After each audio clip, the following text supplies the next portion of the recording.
tal? ¿Cómo están todos? Mi nombre es Jorge Flores, aquí en el podcast del Instituto Pacífico y como saben muy bien, soy asesor de la revista Actualidad Empresarial y tengo la grata compañía del doctor Mario Alba Mathieu, toda una institución en nuestra revista y que vamos ahora a conversar un tema muy interesante. Doctor Mario, ¿cómo está? Bienvenido al podcast del Instituto Pacífico. Hola Jorge, ¿cómo estás? Muchas gracias por la invitación. Agradezco a Pacífico, Instituto Pacífico, por esta oportunidad y a ti por la invitación para poder dialogar un tema interesante sobre el incremento patrimonial no justificado. Sí, en verdad, la Administración Tributaria SUNAT en este año ha emitido varias notificaciones sobre el incremento patrimonial no justificado. Muchas personas se han sentido muy, temerosas, inseguras, ¿no? Por los ingresos que han tenido, que de alguna manera SUNAT mecanismos ha identificado. Pero para el gran público, doctor, ¿qué significa el incremento patrimonial no justificado en términos tributarios? Bien, Jorge, gracias por la pregunta. Mira, el incremento patrimonial no justificado es una presunción señalada en el artículo 52 de la Ley de Impuesto de Renta y determina que frente a una diversidad de ingresos que no tienen justificación, la Administración Tributaria puede proceder a establecer algunas notificaciones. Por ejemplo, hay personas que durante la pandemia efectuaron ventas por internet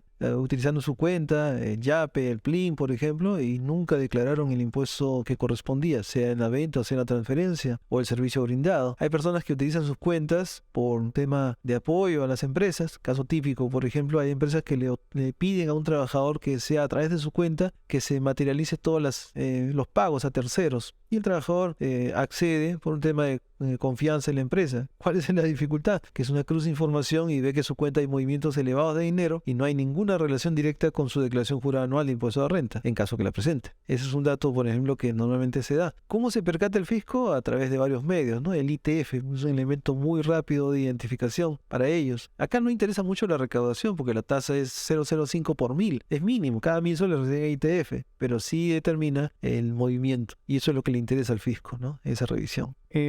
Doctor Mario, pero no toda operación o movimiento refleja una actividad de compra o de prestación de servicios. Puede haber varios motivos, ¿no? En esa medida, digamos, los contribuyentes o las personas que son notificadas con SUNAT, ¿qué podrían hacer para sustentar de alguna manera su descargo? Porque como usted muy bien dice, es una presunción, ¿no? Es un punto ciego. En realidad, lo que la SUNAT ve solamente ve un escenario, una cortina y ve la luz abajo.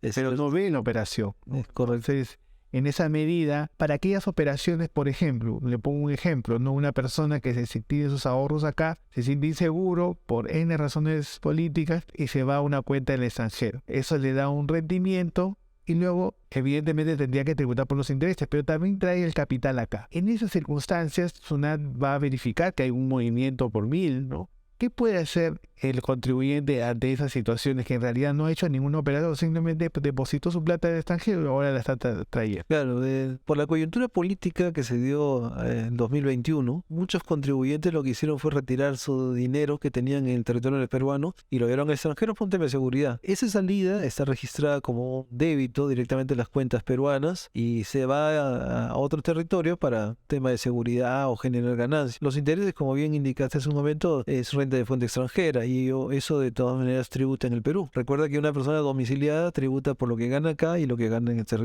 territorio extranjero. En esos casos, si es que esa persona esos intereses los consigna en su declaración anual, no tiene dificultad. Ahora, si esa persona posteriormente, por un tema de seguridad, necesidad, X razones, trae el dinero nuevamente al territorio nacional, eso determina que va a haber un movimiento elevado de ITF que va a saltar para el fisco y ellos determinan el origen, ¿no? Le va a preguntar, si es un dinero que ya tributó renta acá en el país y lo único que está haciendo está retirando fuera del territorio y trayéndolo, no hay ningún mecanismo de perjuicio del contribuyente. Más bien, si no logra demostrar el origen, ese sí es una dificultad. Y aquí podría existir situaciones diversas, ¿no? Por ejemplo, ¿por qué uno tiene movimientos en cuentas bancarias? A veces puede hacer cambio de soles a dólares o de una cuenta a otra. No hay de por medio una operación. Puede tener, por ejemplo, personas que reciben una herencia y se deposita en una cuenta bancaria el monto de dinero. No hay de por medio tributación, pero el movimiento en sí parecería engañar al fisco como que existe de por medio movimientos o operaciones afectas al impuesto. Por eso vienen los requerimientos Y frente a ellos, el contribuyente lo que tiene que tener es pruebas, ¿no? ¿Por qué hubo el depósito?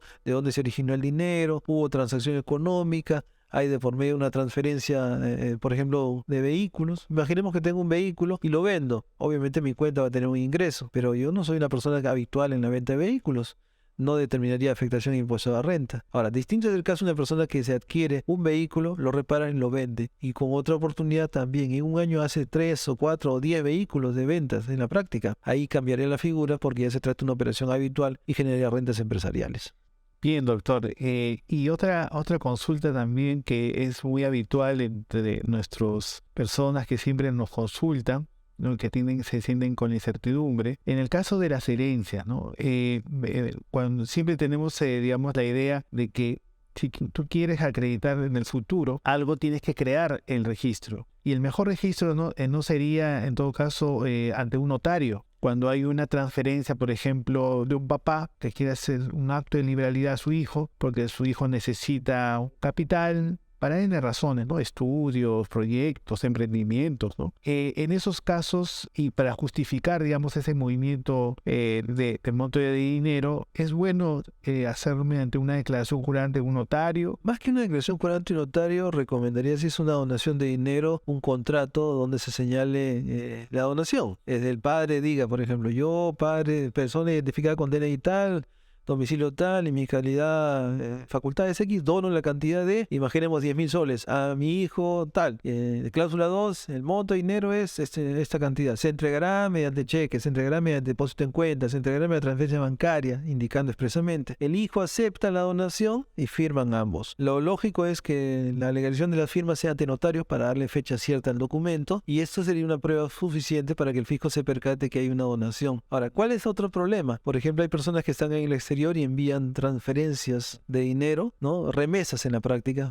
Hay familiares que están en Estados Unidos, en Alemania, envían remesas para que acá en el país puedan estudiar, comprar algunos alimentos, X razones, pero no hay un documento de por medio, solo la remesa nada más. Entonces lo correcto sería que esa persona en el extranjero establezca un documento ante el notario. ¿Cuál es el notario en el extranjero? El cónsul, que hace las labores de notario fuera de territorio, para que tenga ese documento y pueda sustentar la transferencia. Esos son elementos mínimos que podría justificarse, aparte correspondencia comercial, si fuera el caso, correos electrónicos, cartas, ¿no? Que determinen esa situación. No tenerlo determina claramente una aplicación del incremento patrimonial para el fisco inmediatamente, porque no existirá prueba en contra, ¿no? Bien, doctor. Pero y ya como última pregunta también, y digamos puede ser dramática, aquellas personas que dicen, bueno, ya yo sé que el efectivo es nuestro refugio de libertad, dicen mucho. Se quejan, ¿por qué tengo que hacerlo por medio de pago bancarizado? No tengo libertad sobre mi movimiento de dinero, ¿no? Sí, y de alguna manera son personas con espíritu libre que quieren tener dominio de su dinero y por qué tendrían que estar restringidos, ¿no? Pero independientemente de esos pensamientos, ya estamos en un tiempo donde todo tiene que estar registrado. Entonces, para aquellas personas que de alguna manera se resisten y que mueven mucho dinero, y que no tienen los elementos para que puedan acreditar, digamos, el origen, el flujo de ese dinero, ¿qué les recomendaría? ¿Cuál sería, digamos, lo que tendrían que asumir por la consecuencia de no cumplir con los registros y medios de pago bancarizados? Claro, mira, la bancarización es un elemento necesario para poder sustentar el origen del dinero. Hay personas que tienen actividades que normalmente son en alguna medida informales o quizás de manera ilícita, ¿no? Actividades que tienen, por ejemplo, tipo narcotráfico, minería ilegal, trata de personas, ya son elementos de tipo delictivo, y esos ingresos que generan necesariamente a veces no quieren canalizarlos por la vía bancaria, por un tema de control, de verificación y qué razones. Pero ahí entraría quizás el tema del lavado de activos, un tema de índole penal, porque lo que van a buscar es tratar de legalizar ese dinero a través de algunas fuentes formales para justificar su origen, lo cual determinaría también un ámbito penal de por medio. A nivel tributario, lo correcto y es que las personas tengan cultura financiera, que a veces no sucede en el país, y a veces quisiera tener cultura financiera, pero no hay institución bancaria en la zona, entonces hay una dificultad. ¿Cómo hago los pagos si no hay internet internet para hacer la transferencia, no hay la esa institución bancaria y solo el Banco de la Nación es el único que está en la zona y que atiende solamente hasta las 4 de la tarde, por ejemplo. Entonces, quiero hacer una transacción a las 7 de la noche, no podría, ¿no? Entonces, esa es una dificultad. Quizás en un futuro podríamos llegar a un tema de bancarización más completa con los aplicativos o la banca por internet, que está creciendo bastante. Hay países en África, por ejemplo, que tienen muy desarrollado el tema de la aplicación por celulares. En Perú tenemos una posibilidad de hacerlo y quizás eso determine bancarización a futuro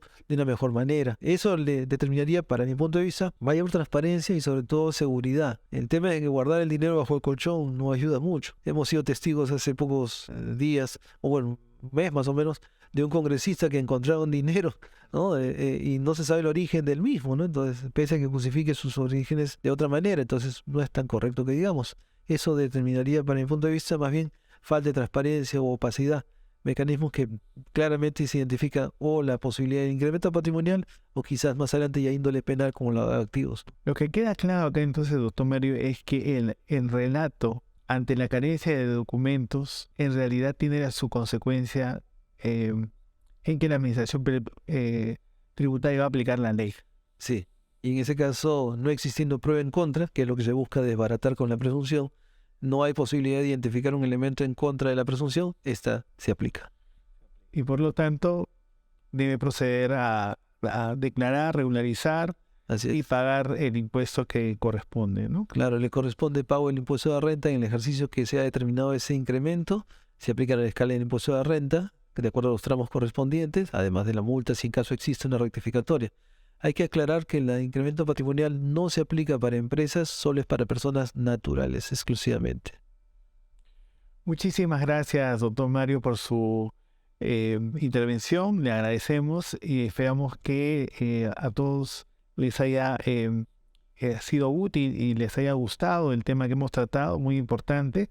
En nuestras nuevas ediciones vamos a tener otras entrevistas con esta dinámica para poder, digamos, atender las necesidades de conocer, digamos, el ejercicio de los derechos de los contribuyentes, de las empresas, de los emprendimientos. Bien, para mí será todo por el día de hoy. Los espero en una próxima edición. Se despide Jorge Flores y doctor Mario. ¿Unas palabras finales? Jorge, claro, te agradezco de verdad la oportunidad en esta fecha y sobre el tema, ¿no? Y queríamos indicarles también que aquí en la revista nosotros tenemos posibilidad de asesorar también vía la elaboración de algún documento, la determinación de la posible respuesta, la contestación dentro de los plazos que son señales, el requerimiento. Entonces es un tema de trabajo que se puede realizar aquí en la oficina, sea presencial o sea virtual. Es cuestión de coordinar fechas y poder analizar en todo caso una respuesta favorable en el caso del contribuyente. Agradezco nuevamente al Instituto Pacífico, a ti Jorge, por la invitación y esperemos que sea en otras oportunidades, otros temas a desarrollar. Muchas gracias. Muchas gracias, doctor Mario, y nos vemos en una próxima edición. Saludos. Hasta luego.